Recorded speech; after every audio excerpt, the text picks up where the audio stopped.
नमस्कार दोस्तों, super cluster classes में आपका स्वागत है। आज हम देखेंगे ज्योग्राफी सीरीज में हम नेक्स्ट सीरीज देखेंगे जो कि हम ज्योग्राफी पूरा 0 लेवल से पढ़ रहे हैं। ठीक है, उसमें हमारा ये अगला सीरीज रहेगा। देखेंगे इसमें सारे इंपॉर्टेंट फैक्ट्स को। ठीक है, आशा करते हैं कि आप लोग को जो पिछला वीडियो हमने शायद ज्योग्राफी का 2 वीडियो ऑलरेडी हम डाल चुके हैं, तो आप जो 2 वीडियो नहीं देखें तो प्लीज वो दोनों वीडियो देखकर आइए, क्योंकि वो दोनों वीडियो देखने के बाद इधर आगे आप लोग को समझ में अच्छा से आएगा। ठीक है, तो अगर आप लोग को सेशन अच्छा लग रहा हो तो प्लीज वीडियो को लाइक, शेयर एंड सब्सक्राइब जरूर कीजिए और दोस्तों को भी बताइए ताकि उनको भी इस वीडियो का लाभ मिल सके।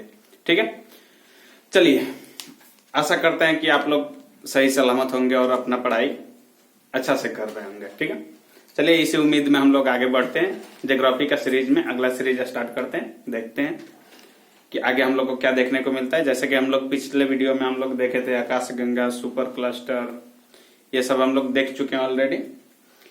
आज के वीडियो में हम लोग कुछ और शब्दावली को देखेंगे। चलिए, आज से मानिए तो लगभग हमारा डीपली क्लास स्टार्ट हो जाएगा। ठीक है, चलिए देखिए, सबसे पहले देखते हैं ध्रुव तारा। ध्रुव तारा जिसे इंग्लिश में पोल स्टार या पोलर स्टार भी कहा जाता है। ठीक है, तो आप लोग ज्योग्राफी में या किसी भी सब्जेक्ट में इंग्लिश के साथ साथ हिंदी के साथ साथ इंग्लिश का भी ध्यान रखिएगा, क्योंकि आजकल क्या कि जो भी एग्जाम हो रहा है उसमें क्या कि इंग्लिश का जो है उसी को हिंदी में लिख दे रहा है। जैसे पोलर स्टार, अब उसी को हिंदी में लिख देगा पोलर स्टार। ठीक है, तो इसलिए आप लोग को इंग्लिश भी जानना जरूरी है, तो थोड़ा बहुत जानने का प्रयास करेंगे। ठीक है, देखिए ध्रुव तारा। ध्रुव तारा क्या है? तो देखिए, सबसे पहले ध्रुव तारा के विषय में हम लोग जानते हैं। देखिए, ध्रुव तारा से तो पहला पॉइंट कि ध्रुव तारा जो है ये उत्तरी ध्रुव पर पाया जाता है। ठीक है, कौन से ध्रुव पर? उत्तरी ध्रुव पर पाया जाता है। और दूसरा पॉइंट इसमें नोट कीजिएगा कि इससे उत्तर दिशा का ज्ञान होता है। चलिए देखते हैं इसको देखा कैसे जाता है। पहला पॉइंट कि ये उत्तरी ध्रुव पर पाया जाता है और इससे उत्तर दिशा का ज्ञान होता है। प्राचीन काल में रात के समय जो ध्रुव तारा है उसके माध्यम से उत्तर दिशा का ज्ञान किया जाता था। ठीक है, प्राचीन काल में। देखिए ध्रुव तारा कैसे देखते हैं, जैसा कि हम लोग को सप्तर्षि पता है।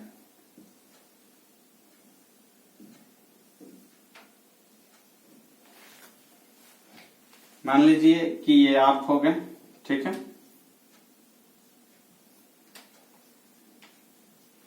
ये आप हो गए। आप देख रहे हैं सप्तर्षि को। सप्तऋषि पता है ना, 7 तारों का समूह। तो देखिए, जब हम सप्तर्षि को देखते हैं तो इसका जो अंतिम 2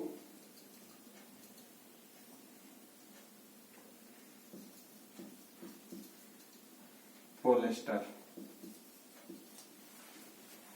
फिर से देखिए, समझने का प्रयास कीजिएगा।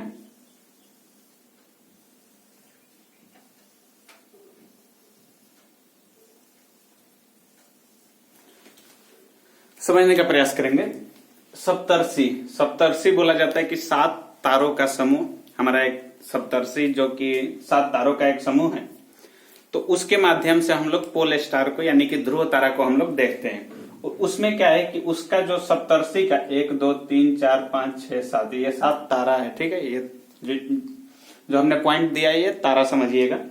तो सप्तर्षि जो है, तो सप्तर्षि का जो अंतिम 2 है, अंतिम जो 2 तारा है उसके सीधा यानी कि जो सप्तर्षि का लास्ट 2 तारा है उनके सीधा अगर देखा जाता है तो पोल स्टार का इधर पोल स्टार रहता है। ठीक है, जैसे हम लोग इधर पृथ्वी पर हैं, हम लोग देखते हैं इन दोनों को पहले देखते हैं।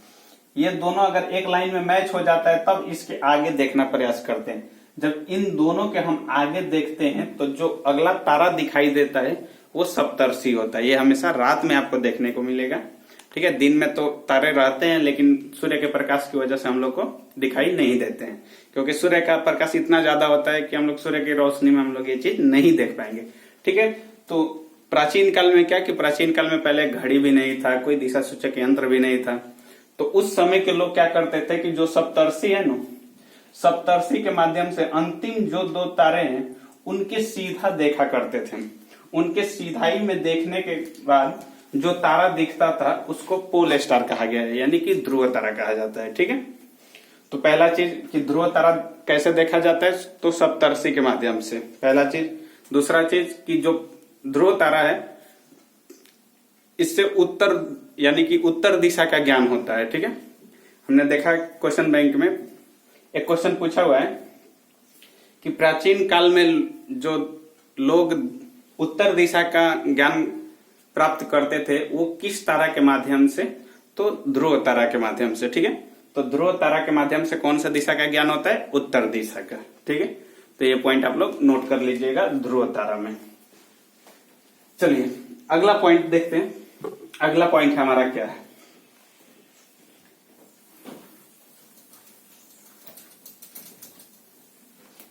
अगला पॉइंट है हमारा उपसौर एवं अपसौर, पेरीहेलियन एवं एपीहेलियन। चलिए ध्यान से समझिएगा, बारीकी से समझिएगा तो अच्छा लगेगा। देखिए ये हमारा सन हो गया, ये हो गया हमारा सन।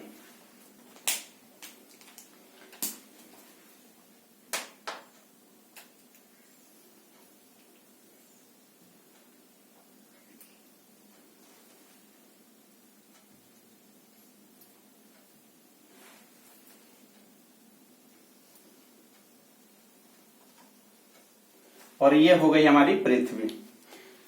पृथ्वी सूर्य के चारों ओर घूमती है और कौन से पथ पे, परवलयकार, परवलयकार। ऑर्बिट का नाम क्या है, परवलयकार, यानी परवलयकार यानी कि अंडा, अंडा जैसे देखते हैं ना, अंडा जिस राउंड में रहता है तो उसी टाइप में हमारी पृथ्वी सूर्य के चारों ओर घूमती है। तो देखिए जब पृथ्वी इस रूट में घूमेगी तो देखिए अगर पृथ्वी यहां पर गई है तो एक कॉमन सेंस लगाइए कि जब यहां पे गई है तो ये डिस्टेंस कुछ ज्यादा नहीं दिख रहा है, दिख रहा है। और देखिए कि अगर यहां पे अगर पृथ्वी घूमते घूमते इधर आएगी यानी कि नजदीक में, एक ऐसा समय आएगा जब वो नजदीक आ जाएगी, एक ऐसा समय आएगा जब वो बहुत दूर चली जाएगी। यानी कि एक अधिकतम दूरी पे चली जाएगी, एक न्यूनतम दूरी पर यानी कम से कम दूरी पर आ जाएगी, और एक ऐसा समय आएगा कि पृथ्वी सूर्य से ज्यादा दूरी पर चली जाएगी। तो देखिए इसी कंसेप्ट को आपको समझना है। ठीक है,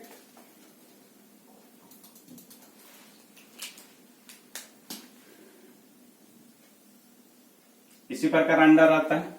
तो देखिए अगर पृथ्वी इधर आ जाती है मानते हैं तो ये देखिए ये एकदम नजदीक हो जाता है।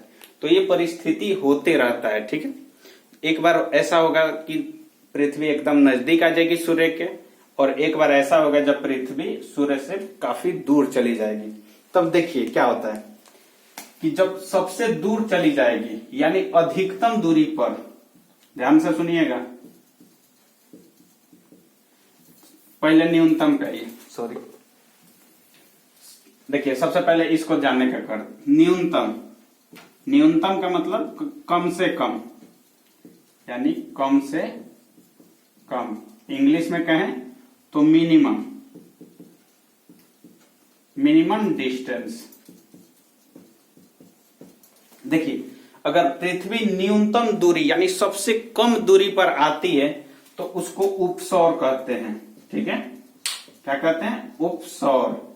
उपसौर जिसको इंग्लिश में पेरीहेलियन, PERIHELION, पेरीहेलियन। ये 3 जनवरी की घटना है।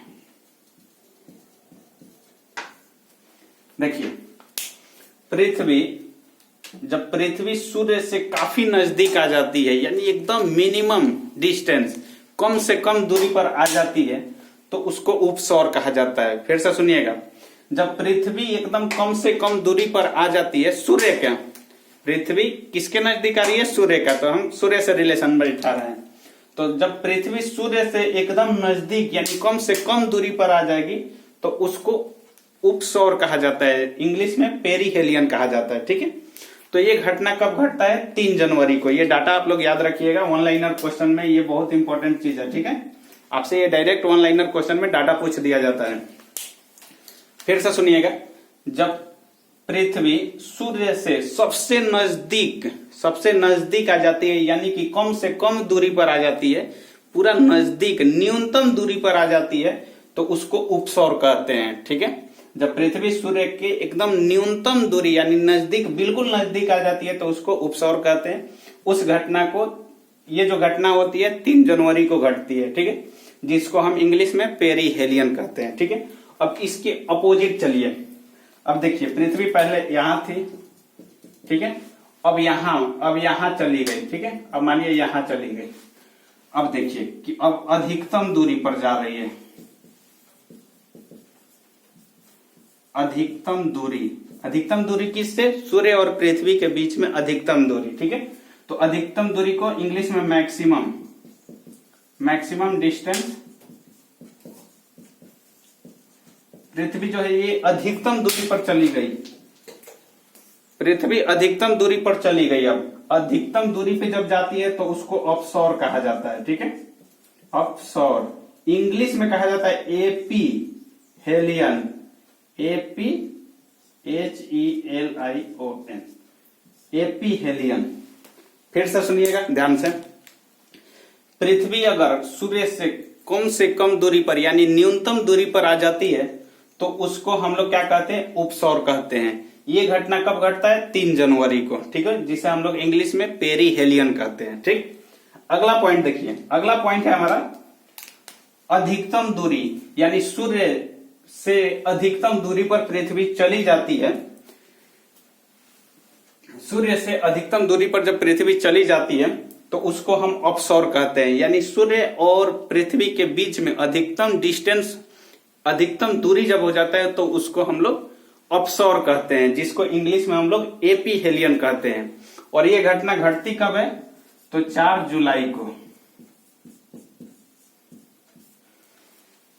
तो आपसे 1 लाइनर क्वेश्चन में डायरेक्ट पूछा जाता है कि उपसौर की घटना कब घटती है और अपसौर की घटना कब घटती है। ठीक है, तो आप तो ये समझ गए कि उपसौर और अपसौर क्या होता है। उपसौर यानी पृथ्वी और सूर्य के बीच में न्यूनतम दूरी, यानी एकदम नजदीक आ जाते हैं, जो कि ये घटना दर्शाता है उपसौर का, यानी सूर्य जो है पृथ्वी का एकदम नजदीक है।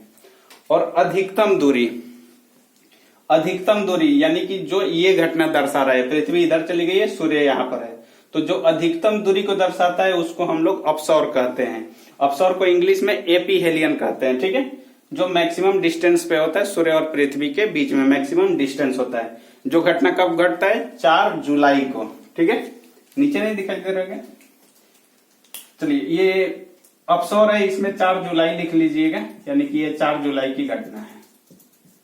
अब देखिए, याद रखने का ट्रिक, याद कैसे रखेंगे अपसौर उपसौर क्या होता है? तो देखिए, अ से याद रखिए, अ से अधिकतम, तो जब अधिकतम दूरी आएगा तो अपसौर, अ से अधिकतम, अ से अपसौर। एक याद रखिए, अ से अधिकतम यानी कि अधिकतम दूरी पे जब चली जाएगी पृथ्वी तो अपसौर, और एक याद है अपसौर, तो दूसरा निकल जाएगा कि जब न्यूनतम हो जाएगा तो उपसौर हो जाएगा। एक को याद रखिए, अपसौर को, अ से अधिकतम, तो अधिकतम दूरी समझिए, और अधिकतम दूरी हो गया तो वो अपसौर होगा। ठीक है, तो अ से अधिकतम दूरी, अ से अपसौर। अब देखिए, अ से अधिक आया है तो 3 और 4 में दोनों को अधिक देखना है, तो अधिक कैसे भी 4 है। ठीक है, तो ये तो आराम से बैठा सकते हैं। तो जो अधिक है, अ से अधिक, अ से अपसौर, अ से अधिकतम दूरी, अ से अपसौर, अ से अधिक जो है, तो यानी कि 4 अधिक है, तो 4 वाला डेट याद रखिएगा। जब अधिक है तो महीना तो याद रखना पड़ेगा, जनवरी और जुलाई। ठीक है, तो अधिकतम दूरी अपसौर जो कि 4 जुलाई को घटता है। ठीक है, और न्यूनतम दूरी यानी कि उपसौर जो कि 3 जनवरी को घटता है। ठीक है, आशा करते हैं कि ये आप लोग को अपसौर और उपसौर अच्छा से समझ में आ गया होगा। ठीक है, चलिए अब मिटाते हैं, अगला पॉइंट देखते हैं हम लोग।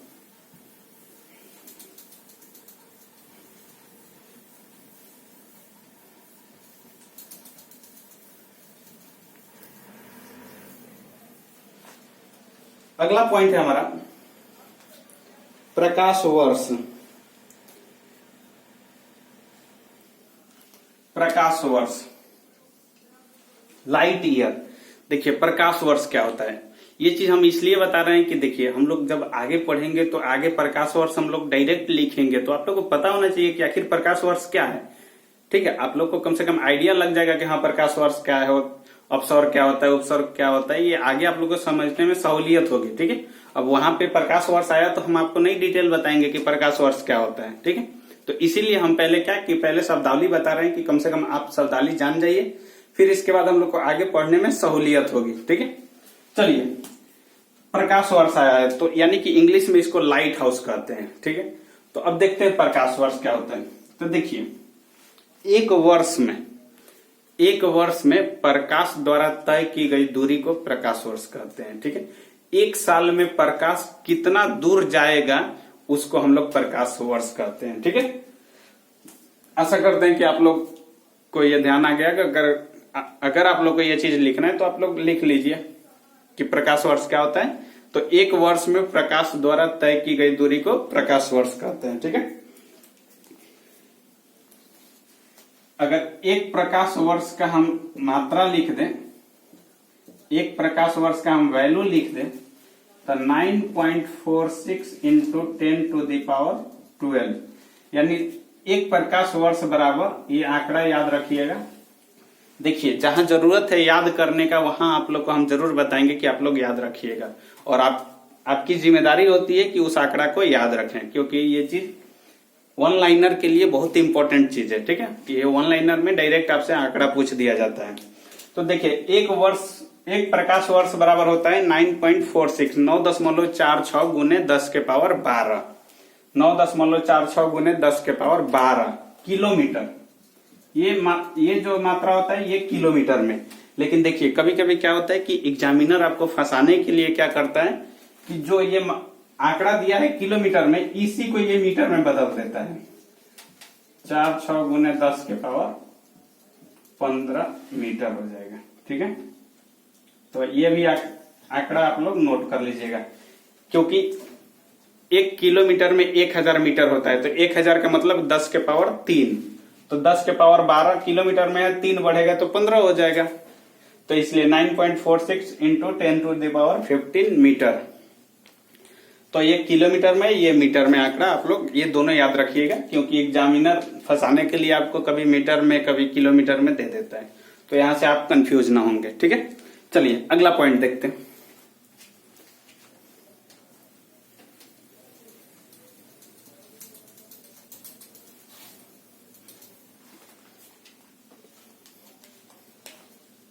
खगोलीय दूरी, अगला पॉइंट है हमारा खगोलीय दूरी, एस्ट्रोनॉमिकल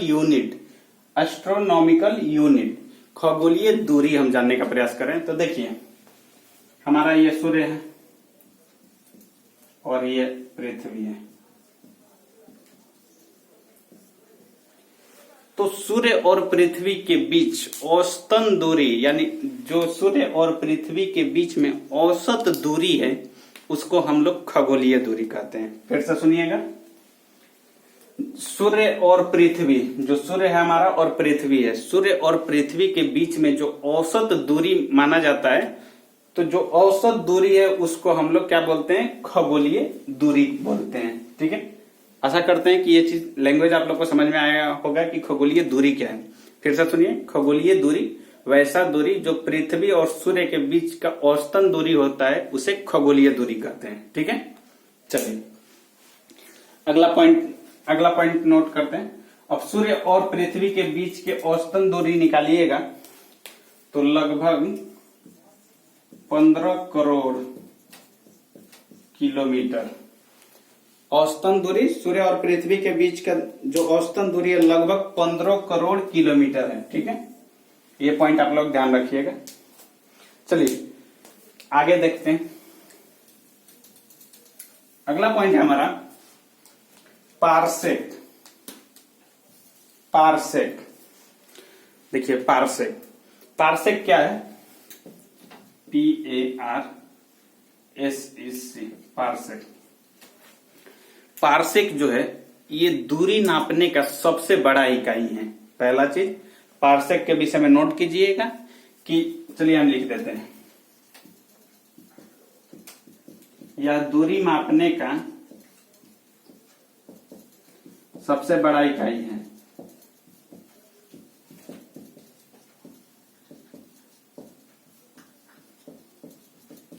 पार्सेक जो है यह दूरी मापने का सबसे बड़ा इकाई है। पहला पॉइंट आप लोग नोट कीजिएगा। अब एक पार्सेक बराबर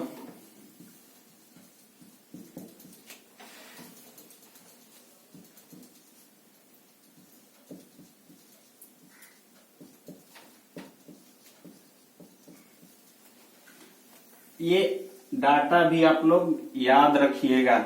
एक पार्सेक, पार्सेक फिर से सुनिए, पार्सेक दूरी मापने का सबसे बड़ा इकाई होता है। ठीक है, अगला पॉइंट पार्सेक में कि एक पार्सेक बराबर 3.26 प्रकाश वर्ष। और प्रकाश वर्ष का डाटा आप लोगों को पता है 9.46 इंटू 10⁻15 मीटर या 10⁻12 किलोमीटर। ठीक है, अब एक पार्सेक का बात पूछा जाए तो 3.26 गुने प्रकाश वर्ष। ठीक है, तो ये डाटा भी आप लोग याद रखिएगा कि एक पार्सेक का वैल्यू कितना होता है, तो 3.26 प्रकाश वर्ष। आप लोग क्लास के टाइम ही डाटा आप याद कर लिया कीजिए। ठीक है, सहूलियत होगी आप लोग के लिए। तो एक पार्सेक बराबर, हमारे साथ 2-4 बार रिपीट कीजिएगा, वो ऑटोमेटिक याद हो जाएगा। एक पार्सेक बराबर 3.26 प्रकाश वर्ष।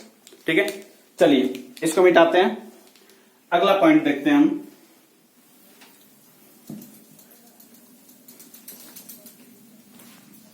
अगला पॉइंट है हमारा ब्रह्मांड वर्ष, यानी कि कॉस्मिक ईयर। कॉस्मिक ईयर, अब देखिए कॉस्मिक ईयर क्या होता है, ब्रह्मांड वर्ष यानी कि कॉस्मिक ईयर क्या होता है। तो देखिए हमारा सूर्य है, सूर्य के बाद हमारा ये सब पता है सौरमंडल, ये हमारा सौरमंडल हो गया। अब हमारी एक मंदाकिनी है, आकाश गंगाएं हैं, ये हमारा सौरमंडल है, ये हमारी मंदाकिनी है। ठीक है, जैसे आकाश गंगा पता है मिल्की वे, तो हमारा सौरमंडल यानी सूर्य के साथ हमारा सौरमंडल चक्कर लगाता है मंदाकिनी का। ठीक है, तो देखिए ये सौरमंडल है, ये चक्कर लगाता है हमारे मंदाकिनी का। थोड़ा छोटा बनाते हैं, समझिएगा।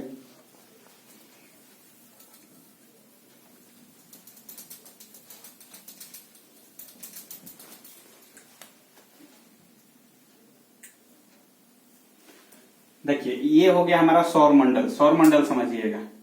ये हो गया हमारा मंदाकिनी। ठीक है, ये हमारा सौरमंडल हो गया, ये मंदाकिनी होगा। सौरमंडल में पता है कि सौरमंडल में हमारा सूर्य आता है और 8 ग्रह आते हैं। ठीक है, तो सूर्य और 8 ग्रह को मिलाकर हम लोग सौरमंडल बोलते हैं। तो सौरमंडल कहने का मतलब सूर्य के साथ समझिएगा। तो सूर्य के साथ पूरा हमारा सौरमंडल हमारे मंदाकिनी का चक्कर लगाता है। ठीक है, सूर्य के साथ यानी कि हमारा सौरमंडल जो हमारा मंदाकिनी है, यानी जो हमारी आकाश गंगाएं हैं, हमारी आकाश गंगा को सूर्य जो है सौरमंडल के साथ चक्कर लगाता है। ठीक है, इसको चक्कर लगाने में 25 करोड़ वर्ष, कितना समय लगता है? 25 करोड़ वर्ष। फिर से सुनिएगा, हमारे सौरमंडल, सूर्य के साथ हमारे सौरमंडल को हमारे मंदाकिनी का एक चक्कर लगाने, यानी कि हमारी आकाश गंगा का एक चक्कर लगाने में सूर्य को, यानी सूर्य के साथ हमारे सौरमंडल को लगभग 25 करोड़ वर्ष का समय लगता है। इसी समय को, ये जो समय है, इसी समय को हम लोग ब्रह्मांड वर्ष या कॉस्मिक ईयर कहते हैं। ठीक है, फिर से सुनिएगा एक बार। हमारे सौरमंडल को हमारे मंदाकिनी यानी हमारी आकाश गंगा का एक चक्कर लगाने में लगभग 25 करोड़ वर्ष लगता है, लगभग 25 करोड़ वर्ष लगता है। और ये जो 25 करोड़ वर्ष है, इसी को हम लोग ब्रह्मांड वर्ष या कॉस्मिक ईयर कहते हैं। ठीक है, आशा करते हैं कि ये चीज आप लोग को समझ में आया हो। ठीक है, अगर आप लोग को कहीं भी डाउट हो तो आप कमेंट सेक्शन में कमेंट जरूर कीजिए। और आप लोग स्टूडेंट हैं तो स्टूडेंट जैसा प्लीज कमेंट कीजिएगा। ठीक है, फालतू कमेंट ना कीजिएगा। चलिए अगला पॉइंट देखते हैं। अब हमारा ये जो शब्दावली है, शब्दावली लगभग हमारा समाप्त हो गया। अब हम यहां से देखेंगे किसको, सौर मंडल को। सौर मंडल जानने का प्रयास करेंगे, उसके बाद हम लोग विभिन्न प्रकार के चीज देख रहे हैं। चलिए सबसे पहले आइए इसको मिटाते हैं। शब्दावली हमारा कंप्लीट हो गया, इसको भी मिटाते हैं।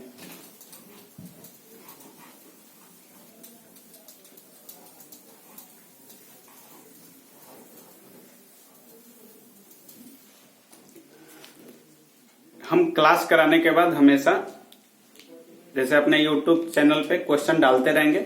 आप लोग से प्लीज रिक्वेस्ट है कि क्लास करने के बाद उसका आंसर जरूर दें, ठीक है। वहां पे आपको ऑप्शन सेलेक्ट करने के लिए दिया रहेगा, आप उसको जरूर करें, ठीक है। चलिए अब देखते हैं, हमारा सबसे पहले आएगा हमारा सौर मंडल।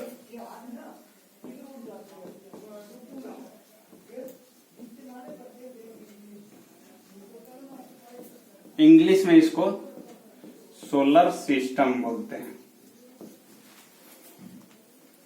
सौर मंडल।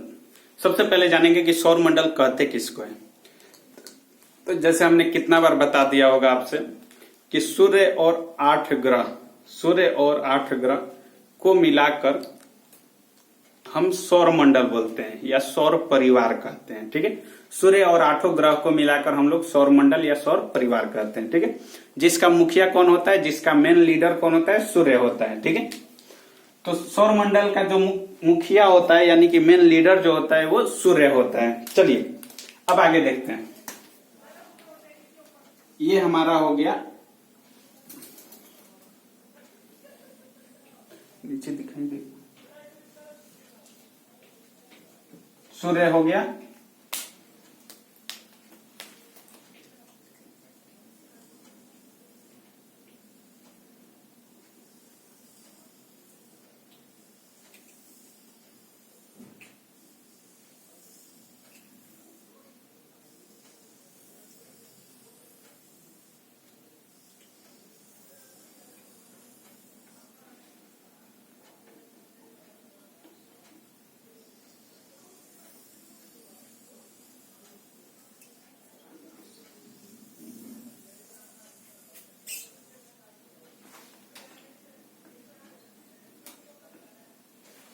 चलिए ध्यान से समझने का प्रयास कीजिएगा, क्योंकि जब आप क्लास कर रहे हैं तब पूरा एकदम माइंड सेट कीजिए कि हम क्लास कर रहे हैं, और बहुत ही बारीकी से देखिए, बहुत ही ध्यान पूर्वक देखिए। जब क्लास चल रहा है उस समय ध्यान से रहिए, ठीक है। चलिए देखिए, हमारा सबसे पहले आता है मरकरी, फिर आता है वेनस, फिर आता है Earth, Mars, Jupiter, Saturn, Uranus, Neptune, ठीक है। हिंदी में लिखते हैं इसको, देखिए इधर लिख देते हैं। सूर्य से पहले आता है कौन, बुध, दूसरा शुक्र, तीसरा पृथ्वी, चौथा मंगल, पांचवा बृहस्पति, छठा शनि, सातवां अरुण और आठवां वरुण। 1 2 3 4 5 6 7 8। देखिए हम इसमें नंबर डाल दे रहे हैं, आप लोग को समझने में आसानी रहेगा। इधर भी नंबर डाल दिए हैं, देखिए ये हो गया 1 नंबर, ये हो गया 2, ये हो गया 3, ये हो गया 4, ये हो गया 5, ये हो गया 6, ये हो गया 7, ये हो गया 8, ठीक है। आप लोग को समझने में आसानी रहेगा। इधर हम नाम लिख दिए कितना नंबर कौन सा है। ये सूर्य से दूरी के क्रम में सजे हुए हैं, ठीक है। सूर्य से दूरी के क्रम में सजे हुए हैं। तो देखिए बुध, शुक्र, पृथ्वी, मंगल, बृहस्पति, शनि, अरुण, वरुण। सबसे पहले इनका क्रम पूछा जाता है कि आपसे ऑनलाइनर में डायरेक्ट इनका क्रम पूछ दिया जाता है कि शुक्र जो है वो सूर्य से दूरी के क्रम में कितने नंबर पर आता है, ठीक है। तो सबसे पहले आपको ये चीज याद करना पड़ेगा, ठीक है। और याद करने का एक छोटा सा हम अपना प्रयास बता दे रहे हैं, हम अपना ट्रिक बता दे रहे हैं। हो सकता है आप लोगों को पहले से याद हो, सबने अपना अपना ट्रिक बना के रखा होगा, लेकिन हम एक ट्रिक बना रहे हैं जहां से आशा करते हैं कि आप लोगों को समझ में आएगा। देखिए सबसे पहले बुध, एक तो बुध को याद कर लीजिए पहला वाला को याद कर लीजिए, बुध। ठीक है, पहला चीज। अब देखिए क्या करना है। अब बुध के बाद एक एक का, जैसे हम लोग का सप्ताह में 7 दिन होता है, तो एक तो बुध भी दिन होता है ना, बुधवार। अब एक एक दिन का गैप देना है बीच में, ध्यान से सुनिएगा। बीच में एक एक दिन का गैप देना है। एक तो याद रखना है बुध, अब बीच में एक गैप देना है। तो देखिए बुध, उसके बाद एक गैप दे दीजिए। तो बुध के बाद बृहस्पति आता है, बृहस्पति को छोड़ दीजिए। बृहस्पति के बाद शुक्र, तो शुक्र को पकड़िए। ठीक है, शुक्र। अब शुक्र के बाद शनिवार आता है, शनिवार को छोड़ दीजिए। शनिवार के बाद रविवार आता है, तो रवि से समझिए पृथ्वी को, यानी रविवार को समझिए कि छुट्टी का दिन। ठीक है, तो रवि को मान लीजिए पृथ्वी, मानना है आपको। ठीक है, रवि को मान लीजिए कि पृथ्वी है हमारी। जैसे रवि का मतलब पृथ्वी नहीं होता है, लेकिन आपको मानना है यहाँ पे याद करने के लिए। रवि को पृथ्वी मान लीजिए। ठीक है, अब रवि के बाद चलिए, रवि के बाद आता है सोमवार। अब सोमवार को छोड़ दीजिए। सोमवार के बाद आता है मंगलवार, तो चौथा हो गया मंगल। अब मंगलवार के बाद एक आता है बुध, तो बुध को छोड़ दीजिए। बुध के बाद आता है बृहस्पति, तो बृहस्पति को पकड़ लीजिए। अब बृहस्पति के बाद शुक्र को छोड़ दीजिए। शुक्र के बाद आता है शनि को पकड़ लीजिए, और अरुण वरुण। ठीक है, आशा करते हैं कि आप लोगों को समझ में आया होगा कि हम क्या कहना चाह रहे हैं। बुध को पकड़ना है, बीच में एक गैप छोड़ना है। तो बुध के बाद बृहस्पति आता है, बृहस्पति को छोड़ दीजिए। शुक्र को पकड़िए, तो शुक्र को पकड़ लिए। शुक्र के बाद शनिचर आता है, शनिवार, तो शनिवार को छोड़ दीजिए। शनिवार के बाद रवि आता है, तो रवि पृथ्वी को मान लेना है कि पृथ्वी रवि है। चलिए, अब रविवार के बाद सोमवार आता है, सोमवार को छोड़ दीजिए। सोमवार के बाद मंगलवार आता है, तो मंगलवार को पकड़ लीजिए। मंगलवार के बाद बुधवार आता है, बुध को छोड़ दीजिए। बुध के बाद बृहस्पति आता है, बृहस्पति को पकड़ लीजिए। बृहस्पति के बाद शनि आता है, शुक्र आता है, शुक्र को छोड़ दीजिए। शुक्र के बाद शनि आता है, शनि को पकड़िए, और अरुण वरुण। ठीक है, आशा करते हैं कि आप लोग को पहले से भी याद होगा। अगर नहीं याद होगा तो जो हमने ट्रिक बताया उसके माध्यम से याद कर लीजिएगा। ठीक है, ये दूरी का क्रम है। अभी आकार का क्रम हमारा हम आगे देखेंगे, ये दूरी का क्रम है। ठीक है, तो देखिए सबसे पहले ये दूरी का क्रम हमारा हो गया। अब यहां पे समझते हैं कि देखिए हमने 4 इधर लिखा है, क्योंकि हम दूसरा कुछ समझाना चाहते हैं। ये जो 4 है ना, ये शुरू के जो 4 हैं, इन चारों को आंतरिक ग्रह कहा जाता है।